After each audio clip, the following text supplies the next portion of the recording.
Some of you, my name is Gangi. For those of you who've been in my 201 class, I'll apologize in advance. You're going to get a little bit of overlap from what you covered in my 201 class, but some of this will be new material. To apologize for Professor Escobar. He's not feeling well today, so he can't be here.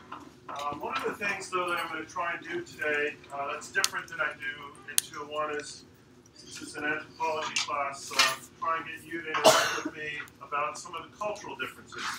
What I'm going to discuss today is the renewable energy program that was started in Germany, a set of policies that many countries have copied, that's been remarkably effective in pushing renewable energy. And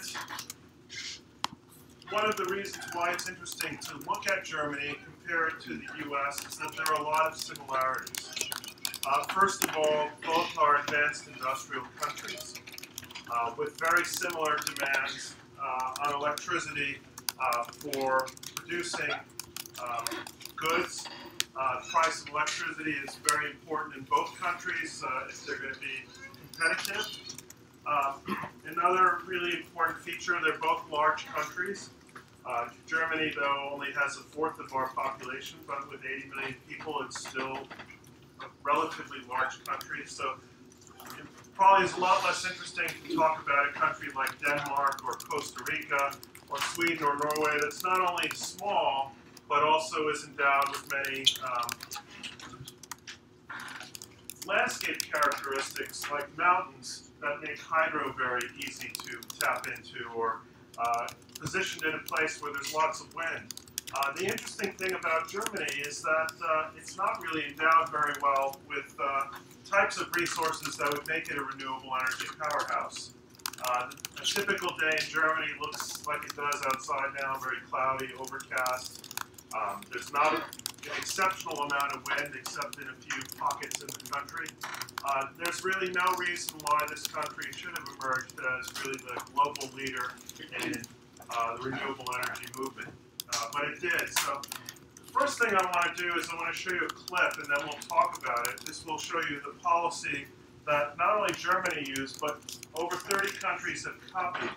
And what you're going to look at is something called the feed-in tariff, which was innovated in Germany, but as it was copied in many countries, what it did was it allowed, especially the solar, but to a large degree the wind industry, to scale up. If you look at the price of solar panels in the world today, over 30 years they've fallen by 99%. Wind has followed almost a similar, somewhat less dramatic trajectory, but huge declines in the price. And the simple reason for this is that the industry has scaled up, and what has allowed it to scale up are the feed-in tariff that was, and you'll see and understand after you see this film, that was pioneered in Germany. So I'll start this, we'll discuss it, we'll then come back and look at some of the cultural, political differences which has enabled this sort of policy to advance in Germany, but makes it difficult to advance here. One of the other things that I'll kind of tease you with right off the bat is that in Germany there's no debate about climate change. There are only 2 industrialized countries in the world where there's any serious kind of debate about whether the climate is changing, and it's changing because of anthropogenic causes. And those countries are the United States and Australia. Everywhere else in the world, developed world, also mostly in the developing world too, the debate has been, there's no debate about whether humans are causing the climate to change. So we'll come back, we'll also culturally discuss what is it about the United States that allows such a debate to even continue on into the present.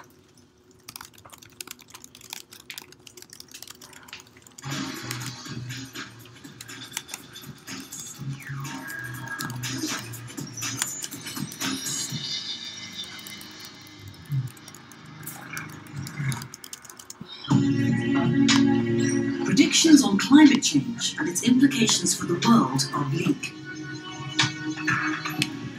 The reduction of carbon emissions and the need for rapid introduction of renewable energy has become a race to save the planet. Earth Report transport travels to Britain, Germany and Mauritius to monitor the race. Britain is currently behind many countries in the switch to renewable energy such as solar and wind power. Installing solar in the UK is so expensive it takes an individual 40 to 50 years to get their money back. In Germany it takes just 12 years. There, people can sell electricity back to the grid at a price guaranteed for 20 years. In Germany, they end up making money. In Germany, it's payback time.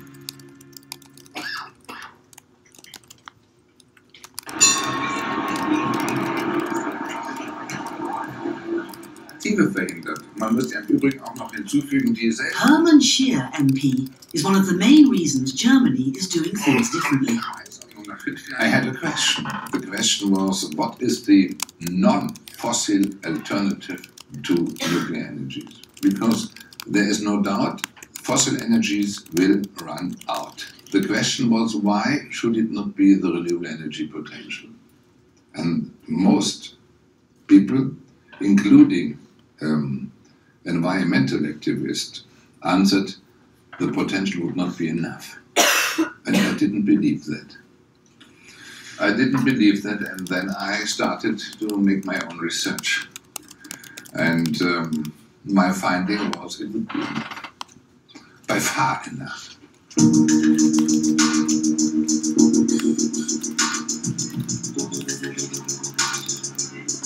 Freiburg in southwest Germany became a key centre of the renewable energy movement. Both industry and research institutes specialising in photovoltaics based themselves here. The outward signs, offices, homes and schools with solar-panelled roofs justify Freiburg's title Solar Capital of Europe. Josef Pesch runs Fässer, a company dedicated to small-scale and community investment in renewable energy. The whole thing started, I think, with the first nuclear power station not built in Germany. And that, in a way, sparked a chain reaction because everybody in the scene agreed it's not enough to be against something. You want to do something positive. In a way, in Freiburg, you have this coming together of conservative in the real sense of the word. That is from the Latin conservare, to keep, to conserve. And progressive Greens who got together here. The German Environment Ministry has announced that over 200,000 people are now employed in the renewable energy industry. It produces 12% of its electricity from renewable sources: solar, wind, hydro and biomass, and growth in this sector is the highest in Europe. The incentive was the Renewable Energy Act of 1999. It simply sets out that you are given a fixed price for an installation that you build that is fixed for 20 years. That law was passed in order to give small independent power producers a chance to get into that market and to sell their electricity at a decent price. The main architect of the German Renewable Energy Act was Hermann Scheer. The whole law has only 3 elements. First element is guaranteed access to the grid for each renewable energy power supplier, even when it is a very small one. Second, the guaranteed price, guaranteed fee. And the third element is no limitation for introduction. An open door. Solar Fabrik in Freiburg is one of Europe's leading solar technology manufacturers, part of the renewable industry boom. In Germany, the solar industry alone makes revenues of €4 billion and has 45,000 employees. However, the growth of the alternative energy sector almost never happened. Some German utility companies launched a huge campaign to challenge the legality of the act. The electric power trusts tried in the last 15 years all what they could do to block it. They tried to block the legislation and they didn't succeed. Then they went to the Supreme Court and claimed it would be against the market rules, and they lost. Then they went to the European court and they lost. They lost all battles. Earth Report repeatedly asked the German electricity industry for their view on the legal action. They declined to give an interview. The German utilities argued that there were really two problems with the Renewable Energy Act. Firstly, they argued that it was anti-competitive because it provided a fixed price for electricity produced from green electricity rather than a market price. And secondly, they argued that it was threatening grid stability because the grid companies were forced to take all the renewable energy no matter at what time of day it was produced. Bedrohen heute noch nicht direkt, aber sie sind aufmerksam. It's not threatening yet, but the energy companies have become aware that generating energy from solar power can become a threat if they don't deal with the issue today. One thing is clear. Today, power stations are run on oil and gas, which are depleting resources. And they have to consider relatively soon what alternatives are available. That's why the opposition that has been against this form of energy generation a few years ago has now nearly disappeared. Heute doch mehr oder weniger verschwunden. But if German utilities are forced to pay out for renewable energy, does it mean electricity prices will go up? In Germany, we work this out because that is added to the electricity bill that each individual pays. It's about €1 a month that you pay extra for this renewable energy bill, which is about €12 a year. This is the price of a couple of years. Back in Germany, this dream is becoming a reality with the help of the 1999 Renewable Energy Law. This is our latest solar power plant that we just finished last year in June. It was financed by citizens putting in money. We have 18 shareholders in this. And in June, in just one day, it produced all the electricity my household consumes in a complete year, in just one day. We can only do this, of course, because we have a minimum price law. We have a price for electricity here that is fixed, that can be calculated. And this is why a small company like mine can go to a bank, say, look, we have this site, we have the panels, can you give us the finance? And they said yes. Without the minimum price that is guaranteed for 20 years, this would definitely have not been bankable. You can see this in the region because solar energy is being talked about and it pays also for private, even smaller investors. And you can see this right here, that private house owners are putting solar panels on their roofs. As soon governments see fast development, including new industries, new jobs, like it happens in Germany, they get appetite for that. They start to ask, why could that happen in Germany and why doesn't it happen here? There is always a certain inertia in changing a system. But if you look at the map of Europe and if you look at those countries who have a minimum price system, it is those countries who are also successful in renewable energies and much more successful, I think, than Britain is at the moment. Figures from the Department of the Environment show Britain only produces 4% of its electricity from renewables. Without a law like Germany's that sets prices and makes renewable energy affordable, small investors will not be encouraged by the prospect of a short payback time. In the UK, there are some government grants for solar and wind power, but demand far outstrips availability. We asked the Department of the Environment and the Department of Trade and Industry for an interview. They both declined. Roughly 30 countries have copied our Renewable Energy Act. And it will become more. It's only a question of political will. Only a question of political will. Nothing else.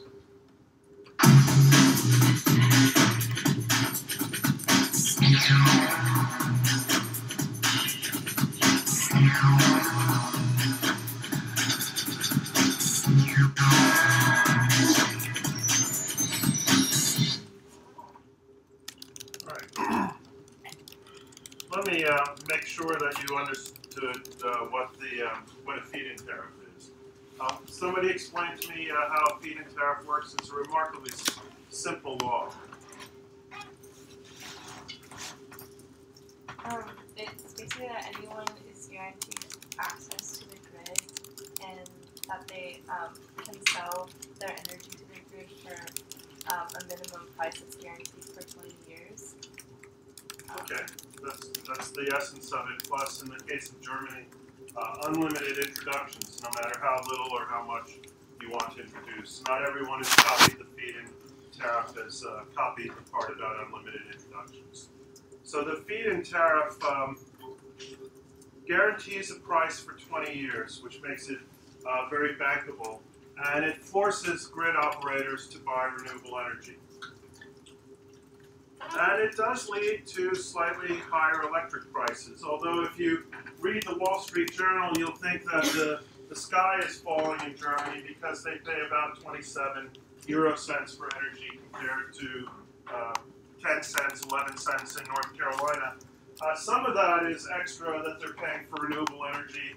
A lot of it also is just tax, where Germany puts a high. The idea is you tax what you want to have less of, so they encourage energy efficiency by putting a high tax on electric consumption. But the Wall Street Journal will have you believe that it's all because Germany's doing this crazy renewable energy thing that we definitely shouldn't copy in the U.S. because it would bring ruin upon us.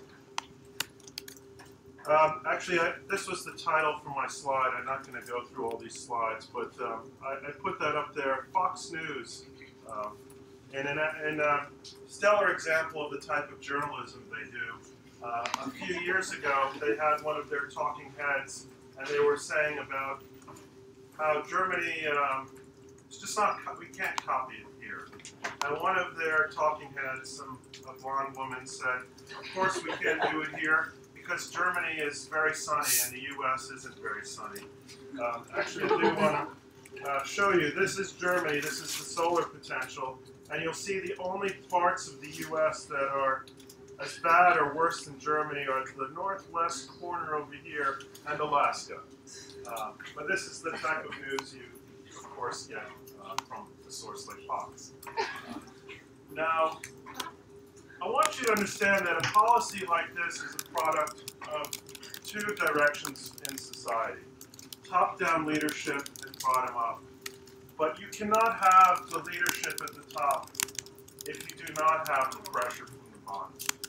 So Hermann Scheer, unfortunately, who was introduced here, who was a really important player, like many hardcore activists, didn't take the best care of himself and died 3 years ago of a massive heart attack. He was one of the key players. Joseph Fels, Scheer was from the Social Democratic Party. Joseph Fels from the Green Party was another one of those key top-down actors who fought the battle in Parliament for a long time, or in the Bundestag. There were others, and believe it or not, there was very strong support for it from the Conservative Party. We'll come back to that point later, but 3 of the 4 major parties in Germany have been very strong supporters of renewable energy legislation. The exception has been the Liberal Party, which is not part of the Bundestag at the moment. First time since the post-war era they were voted out. They are the equivalent of our kind of libertarians, very pro-big business, anti-interference in the marketplace, except when it helps big business. Now, I want to look at the bottom-up part, because that's the part that's really different between Germany and the U.S. And part of it, actually, if you look at the history, the U.S. was actually globally the leader in environmental policy up until about 1980. But I think if you want to culturally look at why the two countries went in different directions, a lot of it has to do with the difference that the student counterculture movement took in the United States and Germany in the 60s and 70s. Somebody tell me what the long-term demands were of the student movement in the 60s, 70s. What were students after in the U.S. in the 60s and 70s?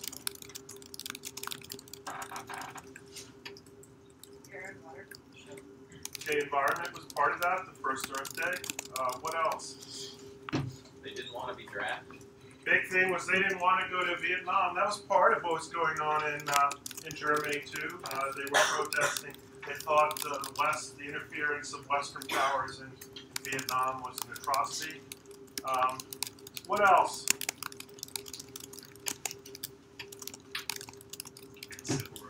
Civil rights, voting rights, desegregating society. These were important concerns. Where did the student movement go in the U.S.? What fruits did it bear after the 70s?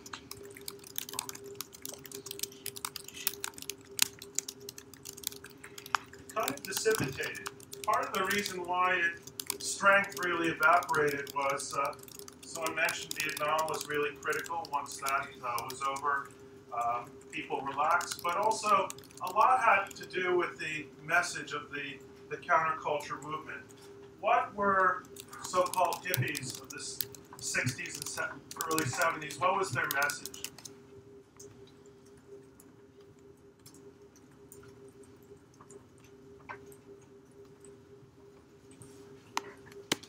Was it integration in the social structure? It was dropping out. It was anti-government. You know, today when we think about anti-government ideologies, we think about the far right. But the original anti-government folks were the counterculture movement of the 60s and early 70s. What I want to say is that in Germany, the student movement took a very different direction. One of the leaders of the student movement was correct spelling, Duchka. He had grown up in East Germany before escaping to West Germany. And the message that Duchka and his comrades had was not escaping off in the wilderness and building a cabin and living in a commune, or that government was bad. His message was that the only way to change society was through a march through the institutions. The slogan in Germany was the march through the institutions. And the message to young people was that you had to find your calling and you had to take progressive values with you and penetrate those institutions. Whether it was as a teacher, whether it was in business or industry, whether it was working for nonprofits or doing cultural work, the idea was the transformation of society towards something we would call a more progressive vision was going to happen not by people dropping out, but by people engaging and becoming part of those institutions and changing them from within. This takes, and one of the other important things was the student movement didn't end in the 70s in Germany. I was there as an exchange student in the middle and late 80s. It was still going strong. What you had was almost 4 decades of students who came through universities where a large percentage were strongly committed to progressive change. One of the important drivers too that you don't really, it's hard to get from the outside, was shame.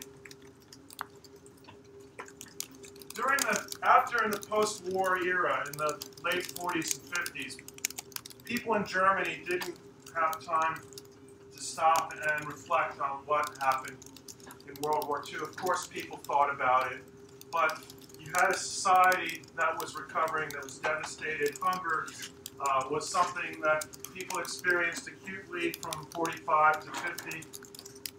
In the 60s, young people started to ask questions, like, what did my father and mother do during the war? The searching and trying to come up with answers for what happened in the war has been a major force within German society that has pushed it in a progressive direction. trying to learn from the mistakes of the past and make sure they do not repeat themselves. Now, you might wonder what this has to do with renewable energy.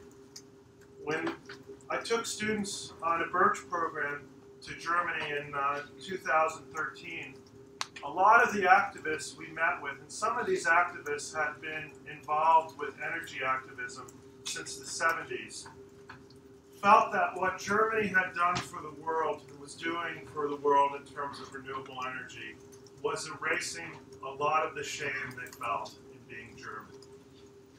So this is a very powerful narrative that has driven people in their activism for decades. You know, that's another big, it's really hard to comprehend. There are a few people maybe in some different groups, civil rights, environment, that have been at it for 30, 40 years, but most people graduate, go on with their lives, and even if they were student activists, if they're involved in activism at all after they graduate, it's really on the margins. This wasn't true in Germany. Germany's full of people started in the anti-nuclear movement and then became green energy activists who have been at it for 30, 40 years. And one of the things that's kind of brought them together and empowered them is that a lot of democracies in the world are not like ours. They're not winner-take-all systems. So what I mean by a winner-take-all system is, let's say there are 61 people in this room, and we're voting for class president.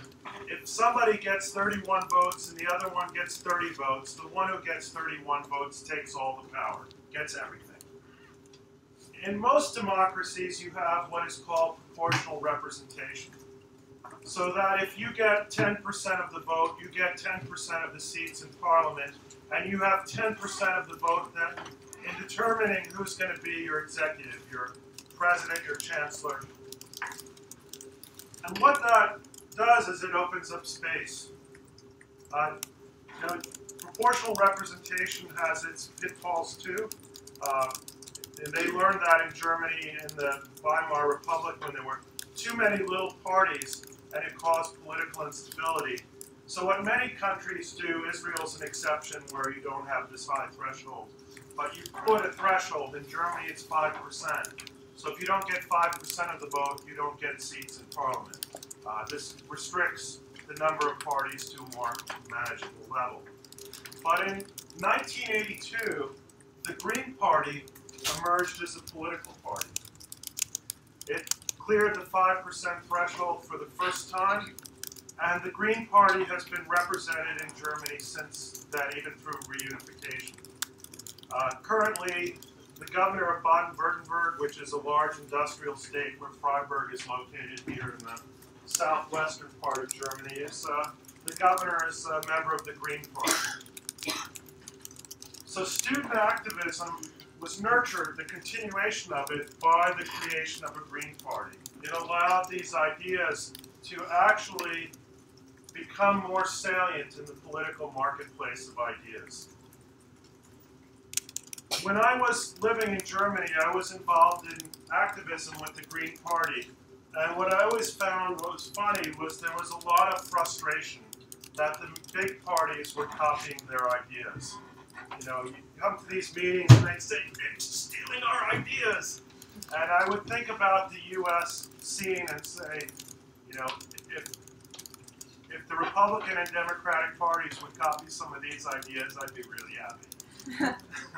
But a lot of the activists were frustrated. But what you have when you have a multi-party system like this is you just have a much richer marketplace of ideas. People are able to see more nuances. In a system like ours, a few very wealthy donors and a few powerful interest groups determine what the issues are that we're going to vote on. There are many important issues, income inequality, perhaps one of those, that do not even get a fair discussion in our system because of the way it's structured.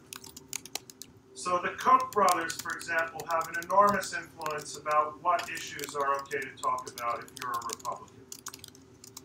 There are a few other powerful interest groups like AARP, the National Rifle Association. Between the very wealthy donors and the powerful interest groups in the U.S., they determine the narrow range of issues that we will even discuss during an election. The power of having many parties is that you have a much greater range of ideas that are filtering into the marketplace of ideas. So the Greens have certainly had a profound impact in influencing the direction that Germany has taken, and that's not been possible here in the U.S.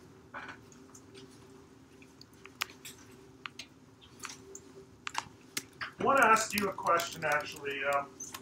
Why do you think there's such climate denial in the U.S.? If you believe in science, peer-reviewed science, the literature has spoken that humans are causing the climate to change. So why is there so much Media representation? Okay, some of it has been media representation. The idea that fairness comes from making sure both sides are heard. And that doesn't give the uninformed listener or reader a chance to assess the fact that, A, the people who are objecting are not basing their objections on peer-reviewed science. A lot of it is often emotion. Or they're basing it on things that have been published by groups that do not submit their research to the peer-review process. Groups like the Hartman Institute, the Cato Institute, the Heritage Foundation, the Club for Growth. These are organizations that have put out, or Americans for Prosperity, really perhaps now the most important organization fighting climate change, trying to cast doubt on climate change. So they are often given, have been, that's starting to change, but through the 90s and up until a few years ago, even a serious newspaper like the New York Times would often run two op-ed columns and give both sides equal space. And again, as an uninformed viewer, you would not recognize that this is not an equal debate. What are some of the other drivers? A lot of people have the idea that it's the environment versus jobs, and that we have to either choose between being sustainable and having economic growth. Okay. This is a very important point. In the U.S., since the 80s, the debate has shifted to the environmental protection versus jobs. And the idea in the minds of many is that you cannot have both.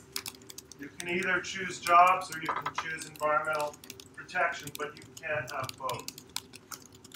When I took students to Germany in 2013, we did a number of visits with corporations, large-owned family businesses that were major exporters. And what shocked me is that we got to meet with really high-up people. You wouldn't expect to meet with the owner of a large, exporting company in the U.S. if you just came in as a student group. But in part, Germans, it seemed, were really happy to talk to us because they wanted to preach to us. They felt that we have a lot of things wrong. And even these corporate managers would just say, this is crazy, I believe in climate change, I believe in sustainability, but as a business owner, this is good for my bottom line. Essentially, efficiency equals sustainability. The more efficient I am, the better I can use natural resources, the more competitive I am in the global marketplace. What we often heard from even leaders that we would consider conservative, owners of large companies or high-level managers in publicly held companies would say that they just don't get what's going on in the U.S. That in Germany, environmental protection makes economic sense, and they don't get where the dichotomy comes from in our society. I feel like the fact that a lot of these companies don't want to give up their profit margin in order to renewable energy. How has that worked in our plan? That's a very They good still point. make the same amount of money in renewable energy as they can in oil and natural resources. You're onto an important point. There's some coal in Germany, but they do not have the powerful fossil fuel companies that we have. We have really powerful coal companies like Peabody Coal. We have really powerful oil companies, some of the most powerful publicly traded companies in the world, companies like Exxon. And these are companies that are going to lose. As a matter of fact, one of the lessons of what's called the Energiewende in Germany is that the utilities in Germany got crushed. There are 4 major utilities in Germany, and they are in bad shape. Utilities in the US, like Duke Energy, have looked at what happened in Germany and said they don't want that. Let me show you why they got crushed. This is a little, this data is a little bit old, but you can see that in Germany now about 1/3 of their electricity is coming from renewables. And again, this is a country that has no large hydro. So if you look at US figures, they're misleading. I think we get about 12% of our electricity from renewables, but about 8% of that is coming from large-scale hydro. A lot of that was built back in the Depression and immediate post-war era. There's no more space to build large dams. Germany does not have large-scale hydro. It has a little bit of micro-scale hydro, but it doesn't have the big canyons where you can put large-scale hydro plants.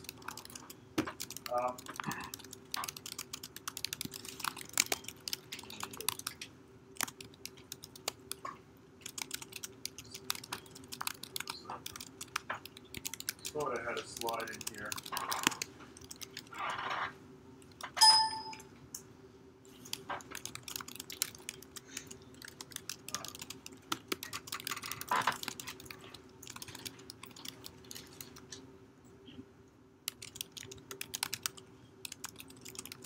Well, I can tell you because I have it memorized in my head. The bottom. I have to take it. Of the approximately 1/3 of electricity now that's coming from renewables, the 4 large utilities in Germany only control 6%. That means that of that third piece, if you think about a pie, a big wedge, about 1/3 of that pie, most of it has been lost, except a little sliver, to the utilities. The question is, where did it go? Who controls approximately 30% of, 28 to 30% of electric production now in Germany? I think regular people. Regular people. And talk about a way to add strength to a movement. When you've got, out of a population of about 80 million, when you've got more than 3 million people now with skin in the game, you can't touch that anymore. There is incredible political support. Actually, let me show you one more video.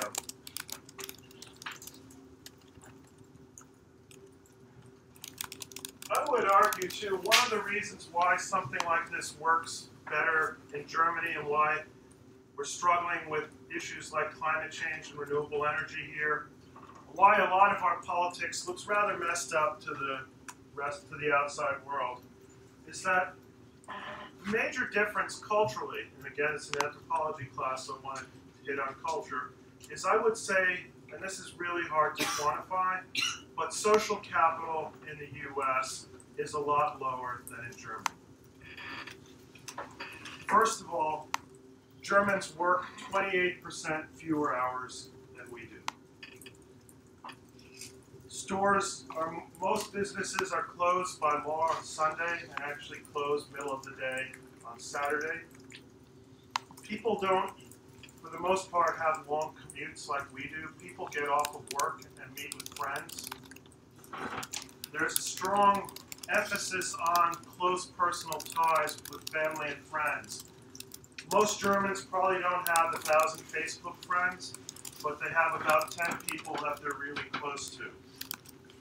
And within those friendship circles, you develop greater trust, greater flow of information, and of course, these networks intersect with other networks.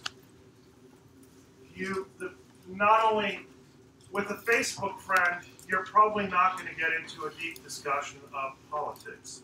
Or if you do, it's just going to be a kind of ugly, you're stupid, no, you're stupid.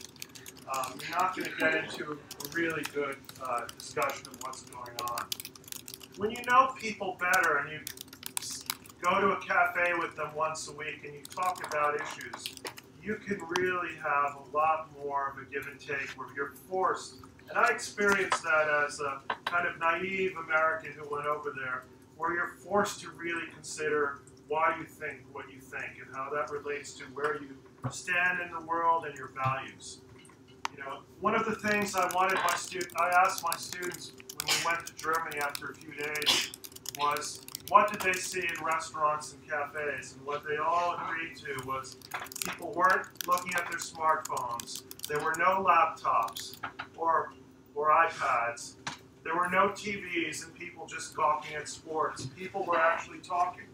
As a matter of fact, after 2 or 3 days, a group of students came up to me and were really concerned.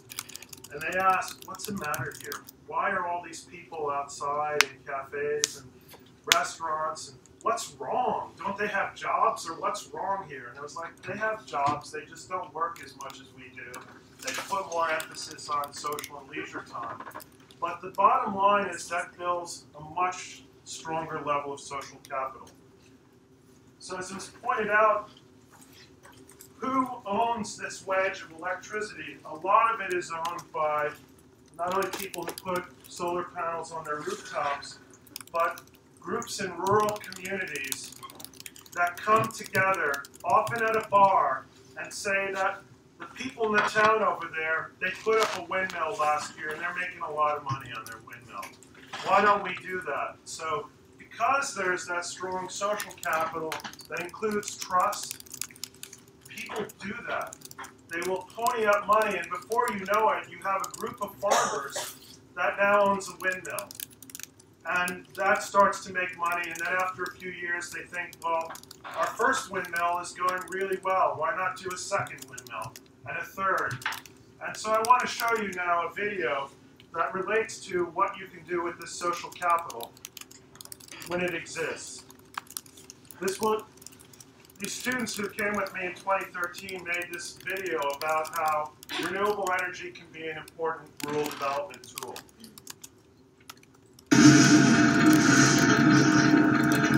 I think that we are kind of dangerous.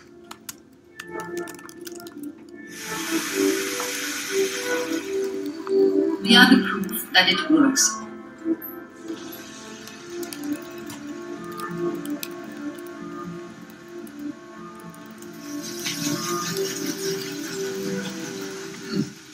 Jeder Bauer muss halt selbst schauen, wie er am besten durchkommt, wie er am besten.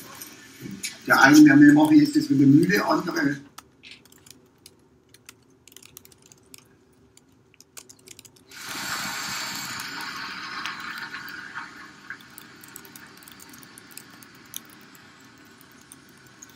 The last year we have a lot of problems because the prices for farming production is too low. We have in this time a milk price from 35 cents. This is the best in the last time, but it's very different, sometimes 25, 28, and for to manage well we must have nearly 50 cents. Because of these problems, we looked long times ago for other means of income, and so we have solar power systems on our roofs, and we have windmills on our, and we rent this ground to the company for 20 years, and so we have these new incomes, and we produce good energy, green energy.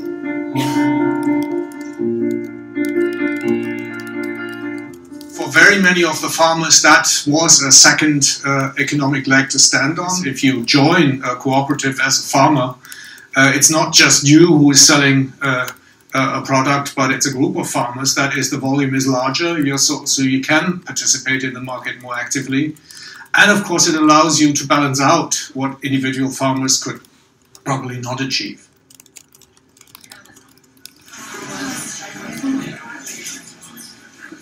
This means €500,000 to construct such a roof with a capacity of 100 kilowatt peak. We had all kinds of participation schemes in renewable energies right from the start. The question is, how do you organize them? People just threw in their money and said, okay, we'll build this small wind turbine, or we'll build this solar power plant on a very small scale. Of course, there are big and small co-ops. We have in Germany co-op banks that are quite sizable. 158 fans gave money. We produce every year more than 250,000 kilowatt hours. This is enough electricity for one season. I'm in fact from a small village, 100 inhabitants, so it is pretty small. We are very close to large coal-fired power stations, and you can see that change. At first, of course, it was hardly visible. Now, of course, the wind farms have become more visible, and you can see that people recognize that renewable energies is pulling a lot of weight now. You can see solar panels now. We can see some of the biogas plants that are springing up around us. So it's very much a grassroots way of doing business.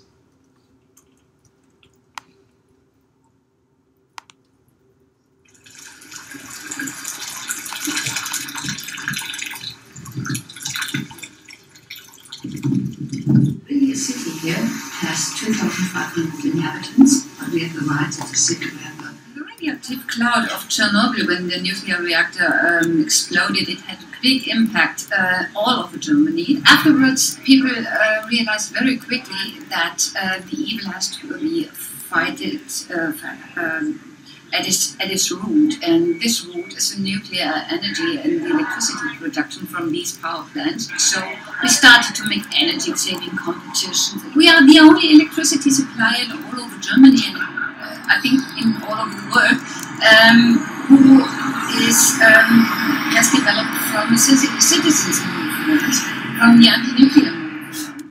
We were kind of trademarking the anti-nuclear movement in all over Germany. We decided, yes, we sell our electricity in all over Germany. At the very beginning, we were flooded with customers who heard about that story from the newspapers, from the TV, from our... We are the proof that it works. In Chernobyl it works, and in all over Germany it works. We need a change in the whole world. 100% renewable energy everywhere.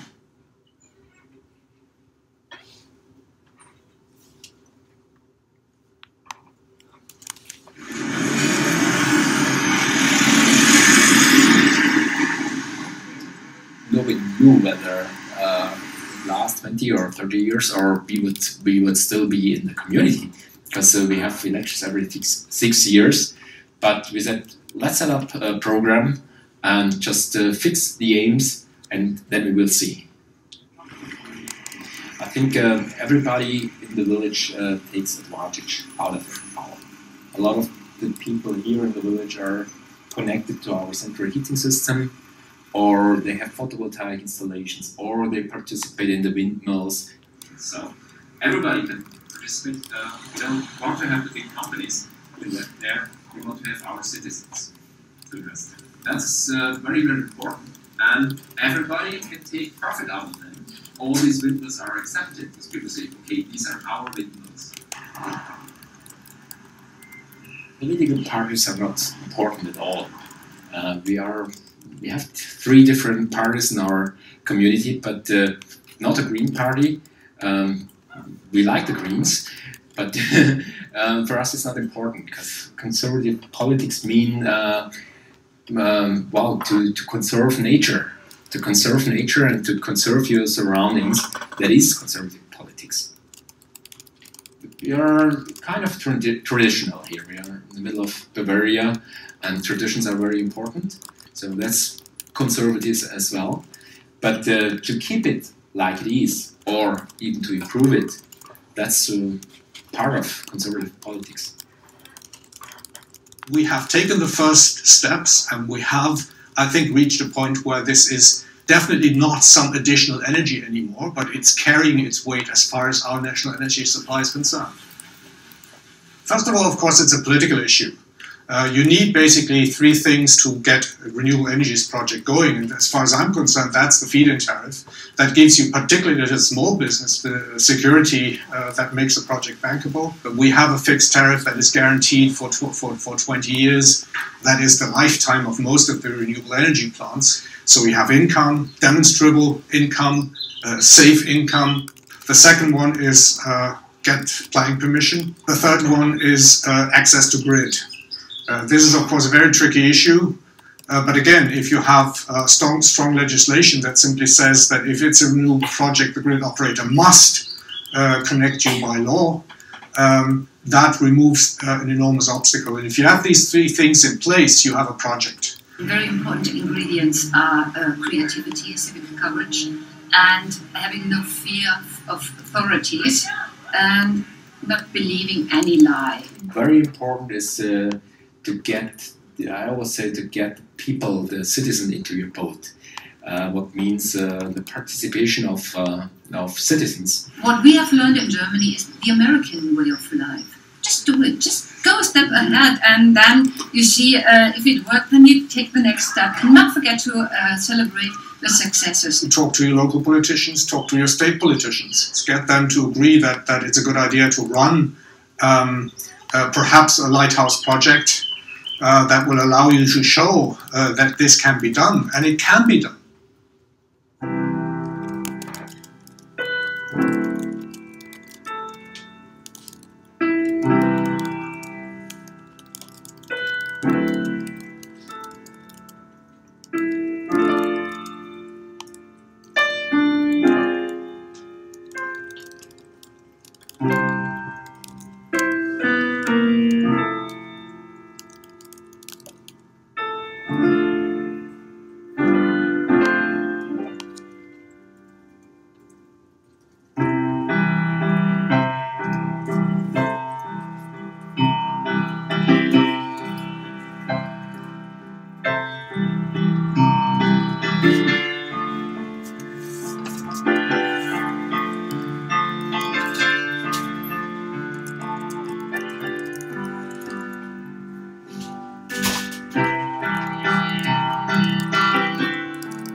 This is not true anymore, but in 2013, Bavaria, which you could probably fit in North Carolina and have space left over, had more solar capacity than the entire U.S.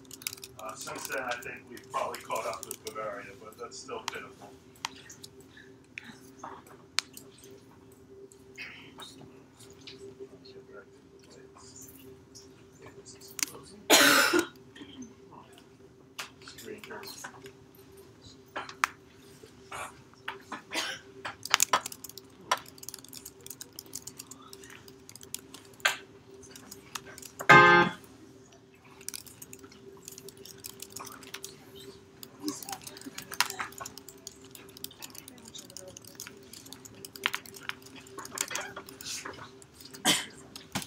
So, in terms of bottom-up, another point I wanted to show you is that this has very strong support in rural areas.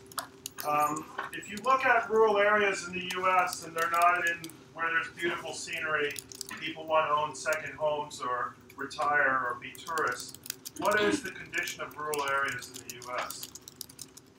Many of you are from small towns. Pretty economically depressed. I mean, people are starting to take note with films like Winter Bone. I've spent a lot of time in Burke County in North Carolina, and it's incredibly depressed economically. As a matter of fact, I had a student on this trip to Catawba County who thought, you know, when the trip started that I was just this liberal professor feeding him a lot of BS. And then he started to see these small towns and it started to click. And these towns were in great shape, really healthy economy, everybody was optimistic, something was different. And it clicked with him that a lot of it had to do with differences in policies. And that policies really do make a really important difference. So in Germany, as you saw, farmers figured out that the way international food commodity prices were going, you're not going to lead a middle-class life on a moderate-sized farm selling milk or grains to some global commodity market, that they needed to diversify their income. And renewable energy in the 1990s was rural communities grabbed onto this as a lifeline. And I want to say what's interesting about the two communities that were profiled here is they're both small towns, mostly agricultural, of about 2,500. I think Wildpolsried is a little smaller than Schönau. Both doing a lot with renewable energy, but from very different political directions. Wildpolsried is controlled by conservative politicians. But in Bavaria, which is dominated by the Conservative Party, environmental protection, clean energy have been embraced by the Conservative Party there as something that they stand for. And you know, one of the interesting things about Wildpolsried is that last year this small town actually made $7 million exporting energy. I mean, this place was a little paradise. It had a theater that anybody in town could use, an incredible meeting hall. It had a gym that puts the SRC to shame, that was made with local wood from farmers, that was open to anybody from the town. Basketball courts, squash, weights, everything. Again, made with the money that they were making